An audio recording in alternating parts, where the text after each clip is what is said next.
عبود ولك ابويا عبود. ابوي تعال يمي تعال. ابويا عبود اريد اسولف وياك كم حكايه يا ابويا. ايه ابوي سوي. انا كبرت يا عبود واشوف نفسي مو طويله وياكم. لا ابوي الله يطول عمرك. ان شاء الله. عبود ابويا اخوتك كلهم تزوجوا وبخير، وانا اريد ازوجك يا عبود. شلون ابوي؟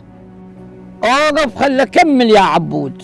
انا اريد ازوجك بنت حلال تبقى حاله خياتك ذنب بالبيت. ايش عندي وياك يعني؟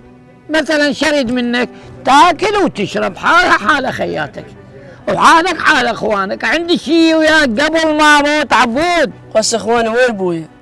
مو اخر واحد طردتوه واجر ظل بالشارع؟ انا علي ما لك علاقه، كلها يمي. ازوجك وارتب لك وضعك واعيشك وياي بالبيت. ايش عندي وياك؟ اريد افرح بيك اخر حياتي يا ابوي. بسيط ابوي، هسه خليني اكمل دراستي وبعدين افكر بالزواج. الحكي مو بكيفك. اذا ما تتزوج انطيك علاتك والزم الشارع روح ديح، فهمت؟ يعني تتزوج قبل ما اموت. اخويا والله بل والله العظيم خيرك يا اخوي، تتحسر اليوم ضايج. اخوي تجيك التهايم والله وانت نايم. يا ستار استر. أيوة. خير. اليوم امي من الصبح خابرتني قالوا طارق تلاحق لي. يمه شكوا قالت الحق لابوك. انا والله حسبالي مريض ابوي. ايش بي يا ابوي؟ قالت جابر عبود يعني بربك عمره 12 سنه، يعني انت تقبلها 12 سنه يدي زوجه؟ معقوله؟ انت صدق؟ ابوي يريد يزوج عبود بعده طفل، شو عرف من الزواج؟ شو عرف من المسؤوليه؟ حكيت وياه مره ومرتين وثلاثه. قلت له ابوي هاي انا الضحيه، هم قلت لي اتزوج وعلينا واحد نظورها بنيتنا نجيب لها الملابس ونجيب لها المصروف وهاي بناتنا. وتاليتي على كلمه واحده ابوي قال لي اخذ ملابسك واطلع بالشارع. وش تدري بيه؟ لا راتب لا عمل لا شغل، قاعد لي ببيت ايجار. والله من يجيني الايجار روح تطلع.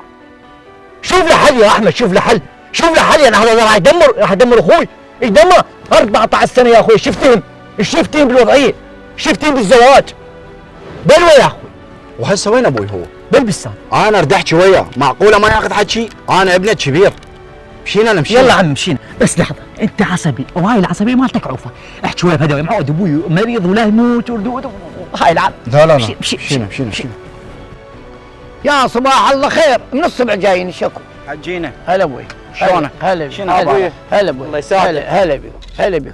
شلونك يا ابوي؟ شخبارك؟ هلا بك. اليوم قاعد من الصبح لازم متريق ريوق دسم يا ابوي. يا ابوي وين الريوق؟ هو هذا خلى عنده خلق من الصبح. ما عاش يضوج خلقك ابويا. من هو يضوج خلقك هذا؟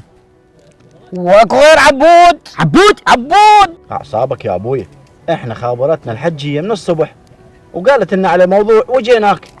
اريد هم تاخذ راينا بيه. يعني اقدر اعرف انتم جايين ضد فكرتي لو وين فكرتي انت واخوك؟ فهموني. لا اعرف. لا يا ابويا، انت دائما على الصح واحنا على غلط.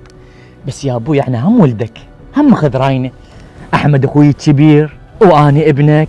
اذا عندك راي يا ابويا اجتمع بينا واحكي لنا. يا ابوي كلام طارق صحيح، انت لازم تخابرنا وتقعد ويانا وتاخذ راينا.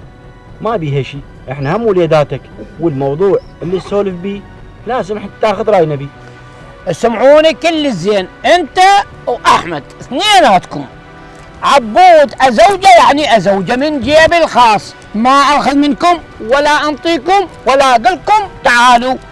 مقبوله لو لا غصبا ما عليكم. خوش هذا عندي.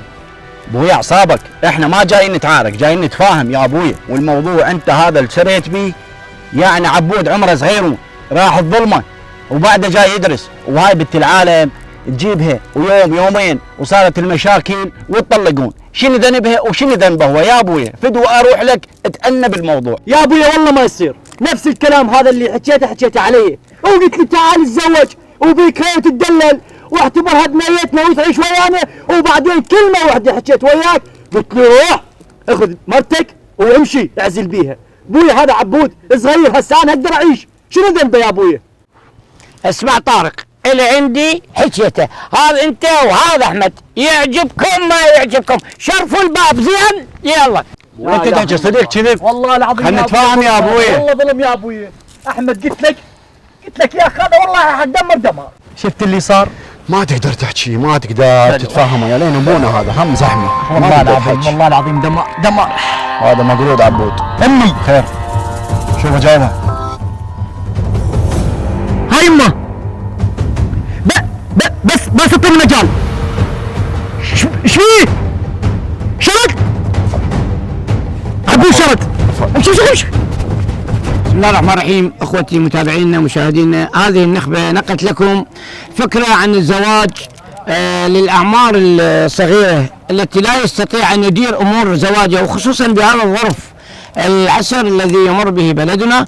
فهذه النخبه جسدت لكم الزواج المبكر والاباء المتعصبين مع ابنائهم، لذلك ارجو منكم متابعتنا وطرح افكاركم وارائكم مع تحيات نخبتنا العزيزه، ولكم جزيل الشكر. شكرا لكم.